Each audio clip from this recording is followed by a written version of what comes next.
And stay in touch with your needs.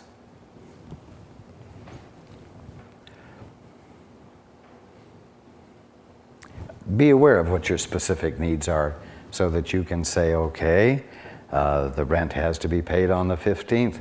God, I'm interested in seeing how this is going to unfold. Or the garden hose, we ran over the garden hose, the fitting on it, and we need another hose, and we don't have the money at the moment to go out and buy it, but that's the need. God, I'm interested in seeing how this unfolds, how this remanifests, you see. Be aware of the specific needs, but not so that you can figure out how to take personal responsibility, but so that you can be open to the manifestation of its fulfillment, and so that you'll be ready to see and embrace the manner in which it's going to unfold.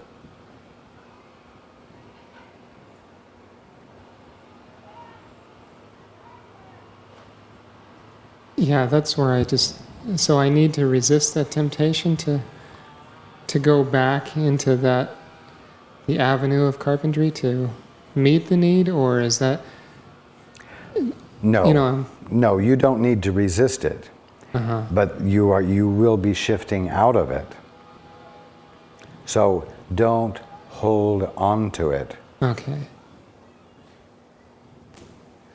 And this is the shift, because when Jessie was deciding to go to school, you said, after she asked you that question, I had a question, and you told me that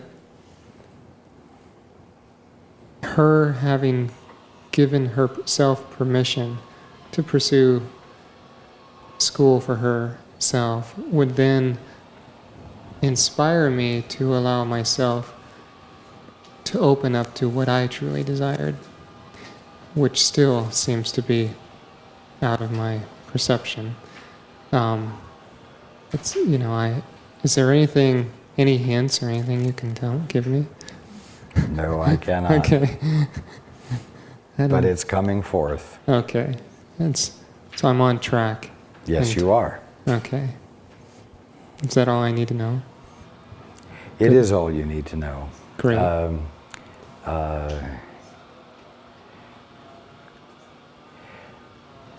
I want you to know that the grief you're feeling is an indicator of the degree to which you have actually let go of being a child. It's the strength of the grief tells you the degree of resolve you have brought to the decision to, quote, grow up. And that should be an encouragement to you. Yeah, that's... No one feels grief over a decision that's only lip service.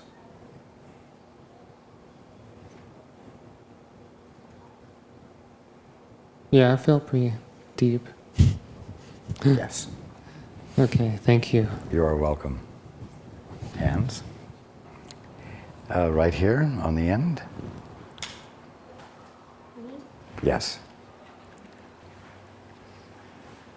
A few years ago, my mother-in-law died, and she wasn't a Christian, but I felt she was probably one of the most spiritual people that I knew. So I asked in my mind if she was awake yet, and heard the answer yes, which I just thought was wonderful.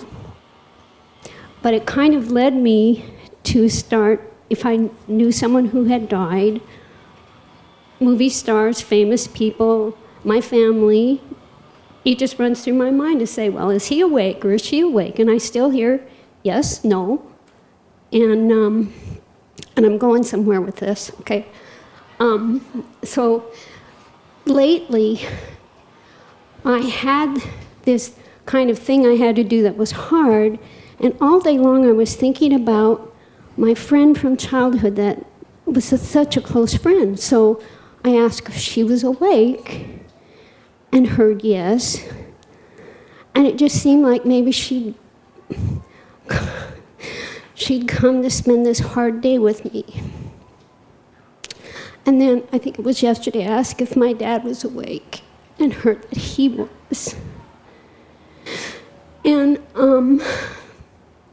now my question is, I think they can't talk to us the way our own guide can and you can. But I do have... No, I will correct you on that. Anyone who is awake can talk to you. Oh, that's what I wondered, because I've felt closeness, and I've felt directed by my mother-in-law to go see my father-in-law, and I was scared to drive, and I had the most easy, perfect trip in the middle of winter down the coast of Oregon. I mean, I knew I was getting all kinds of help from her and from my nephew, who wanted me to visit his parents, even though I didn't really want to see my sister. I just had to do it. Anyway, that needs to be healed too, and I'm open to that. Okay, that was my question. If I could... I'm not going nuts, am I? I mean, it just seems like these people No, are... you're going sane. Oh. Great. Because it just seems like these people are helping, and that I really, really love them and appreciate them. And they know it. Good. Thank you. You are welcome. Okay, hands.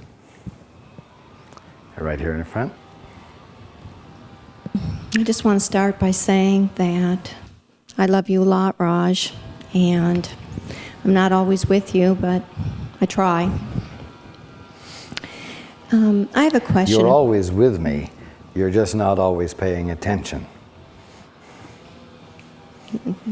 I hear that. What I want you to hear, really, is that there's no way for you to get away from me. There is no way for us to become unjoined, even if you aren't paying attention to me. It's comforting. I do know that you're always there. It's my willingness, I know. And it's really valuable to be here. Next Thursday, my dad will have passed 30 years ago. And I was wondering, being that he was a wishy-washy type person and he got sick real young, that did he come back in physical form and had a new family and a new job and a new situation, or not?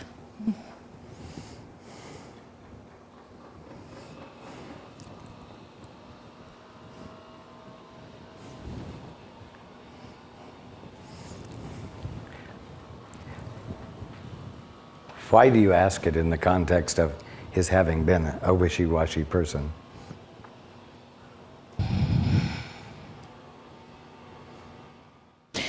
Because that was a limitation that he saw as he passed and made the conscious choice to come back into physical form versus not, to learn more about himself through this experience of being here with people in a physical way. No, actually, he has not incarnated again. Because he became clear enough to see that he didn't need to do that in order to proceed with his awakening. So it did not fulfill purpose.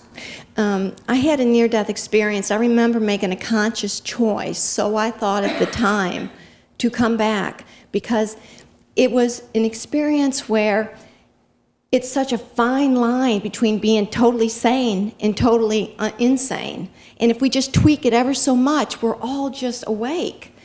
And I was in awe with that experience. But yet, then I got conscious and I realized I couldn't touch anybody as I know how to touch people. And that made me feel like I couldn't let go of that. So I think at the time I made a conscious choice to come through.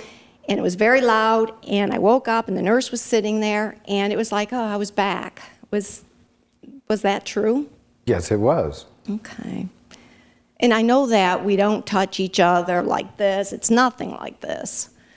But It's infinitely more. more, it's real what we're going to all eventually do with each other. And I do understand that we're brothers and sisters. We're not husbands and wives or any of this stuff. And we're just working it out with each other and doing good business with each other. And like I said, getting our yeses. Hopefully, yes. And that's how we're learning about our yeses and our nos, to have balance with that, so we treat each other well. And so then, yeah, and that's what I was thinking too. I didn't need to, if I ever had that situation again where I was dying, that I wouldn't come back. I would make the conscious choice not to come back. So I see that you don't have to. Don't be so sure.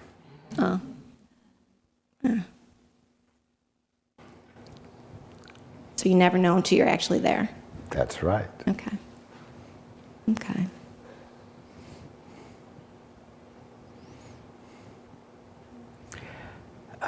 I will tell you that there are many that make a conscious choice to stay there, and they're not allowed.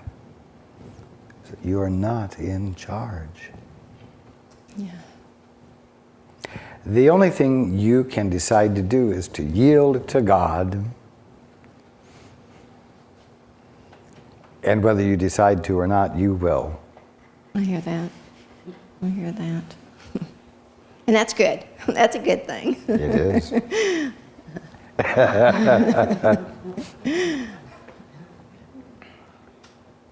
Yeah, you know, and too, if I may, I read a little bit of the Masters of the Far East, and I have this comforting thought. I always see you and Buddha walking together up in the mountains, and I feel like that's true. I feel like you two knew each other, and That is true. yeah, that's pretty cool, really.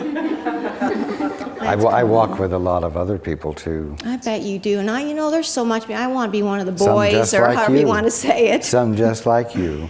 Some like me. Not all the time. I mean, You're available, I know. we do not have a special brotherhood of the elite I hear you. sons of God, you know.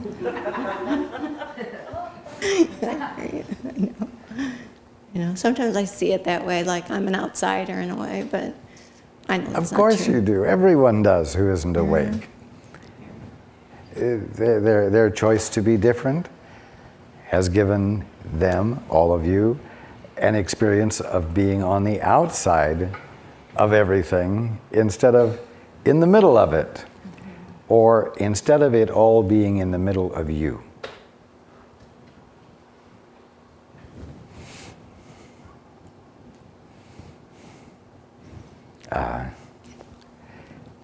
It's a good thing. I'm glad it pleases you to see the two of us in your mind walking together. But it's important for you not to be able to use that to confirm your outsiderness. You know what? And this is true of every single one of you. You're all here with me. And here is not somewhere else. I could say I'm here with you. But then you would interpret that to mean that I was in your concept of where you are. You are right here with me in the middle of the kingdom of heaven. I am companioning with you, whether you can hear me talking to you in this fashion or whether you're somewhere else and you don't hear me at all. You know, I'm companioning with Buddha and you at this very instant. He can hear you. Those who are awake hear everyone, experience everyone constantly, including you. I kind of know what you mean there. I mean, I sort of experienced that level of connectedness with Yes, you everyone. did. and the thing that's kind of puzzling is that it's such a fine tweaking to be sane. And yet we all want to be insane. It's just bizarre. You are correct.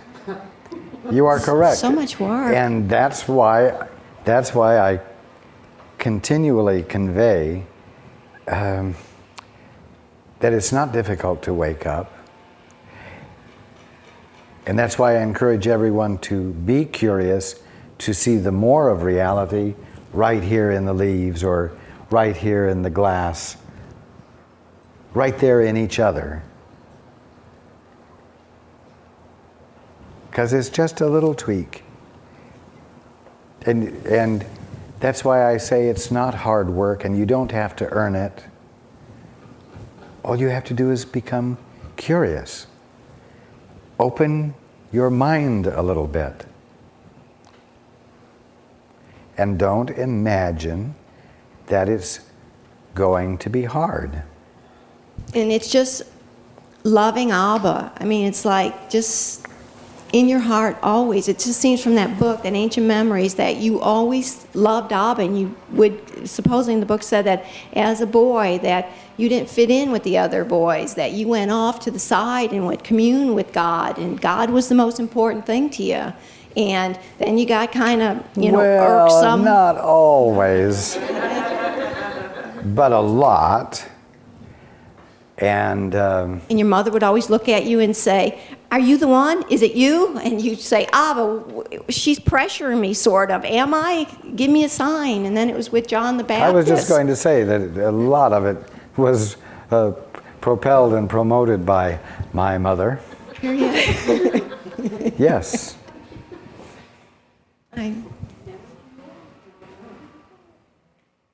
Sometimes I just wanted to go out and play and be like the other boys. I hear that. It's much easier to play into the common dream or the common definition of everything.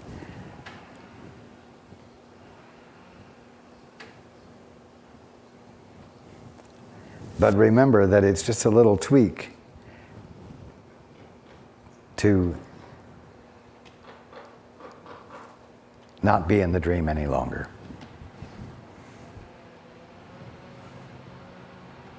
Yes.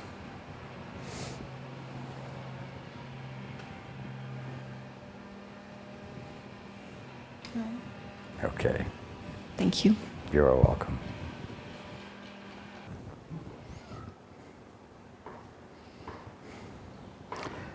Oh, okay.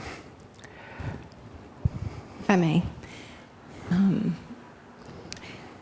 Because you loved your father so much and you saw the pain in him, is that how you became so compassionate to other people? Is it through seeing other people hurt? When you refer to my father, you are meaning? Joseph?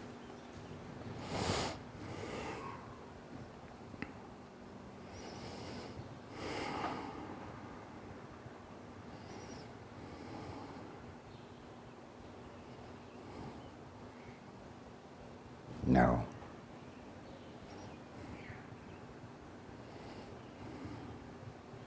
How do you have compassion for other people if it's not through seeing pain? Oh, it is from your connection with the Father, God. It is your nature to feel compassion. It is your nature to see pain as a call for love. And it is your nature to respond to a call for love with love. My incarnating did not blind me to my connection with the Father to the degree that, let us say, yours has. And so I felt my purpose with less distraction.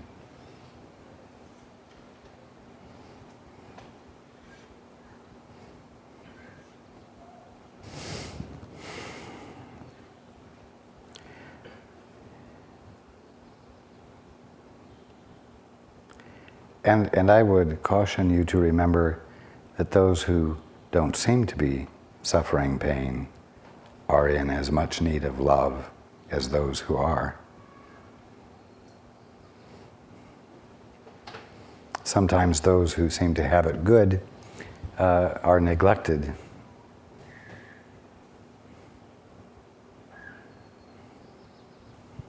I can relate to that because I have a tendency when I think, you're all right, and I kind of put you on the shelf because I know like you're taken care of and you're okay.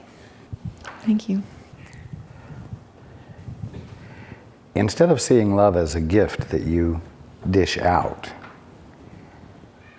you need to begin to embrace it as a way of being with your world. As long as love is something that you parcel out, you can't see that it's the very substance and essence of you. And if you're not feeling yourself as the presence of love,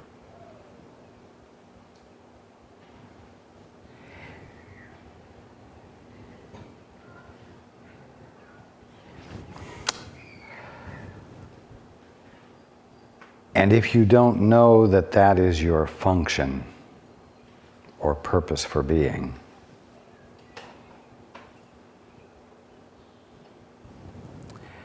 then you really haven't taken the first step back home.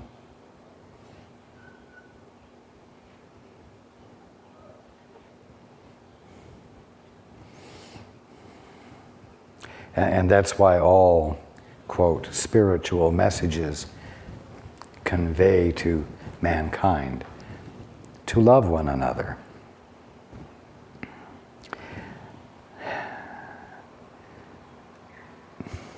Just remember that the obviously needy are no more needy than those who are not obviously needy.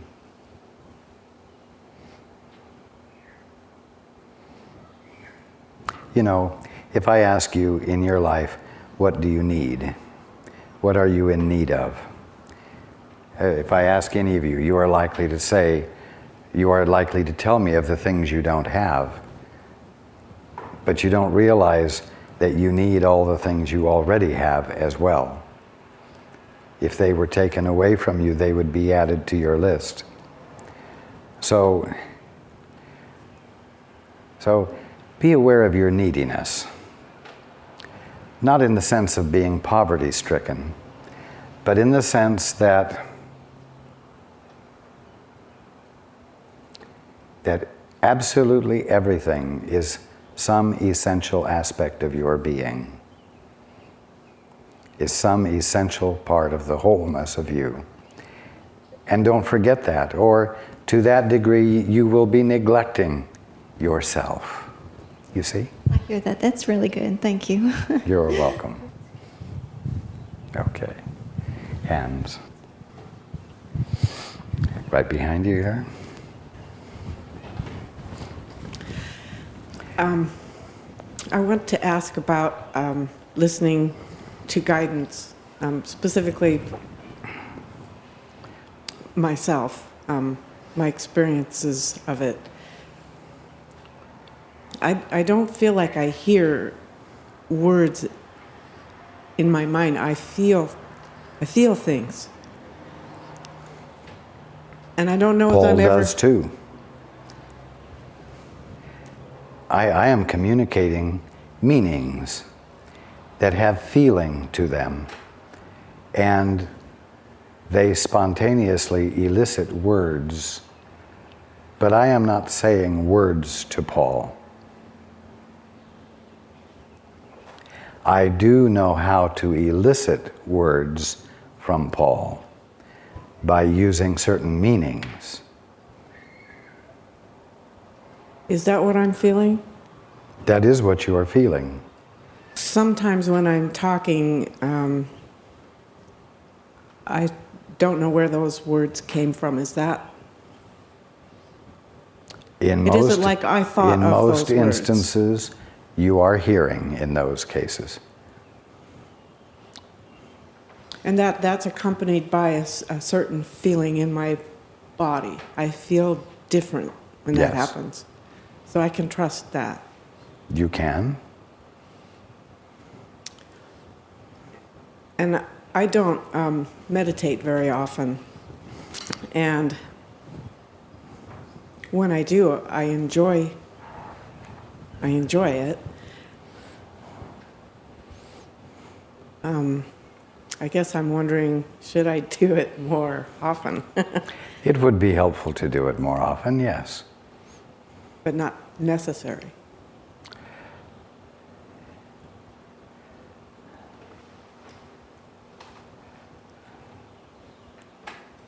I am not going to go that far to say that it's not necessary. It is necessary to take time specifically to become still.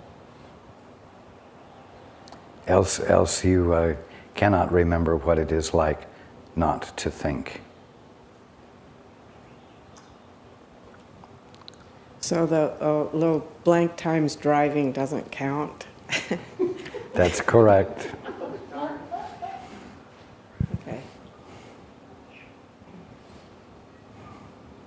I think that's all. Okay. Question. Thank you.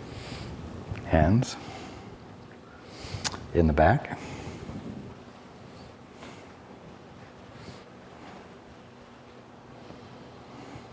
I'm wondering in what way I am not accepting or allowing the healing for which I have asked for so long.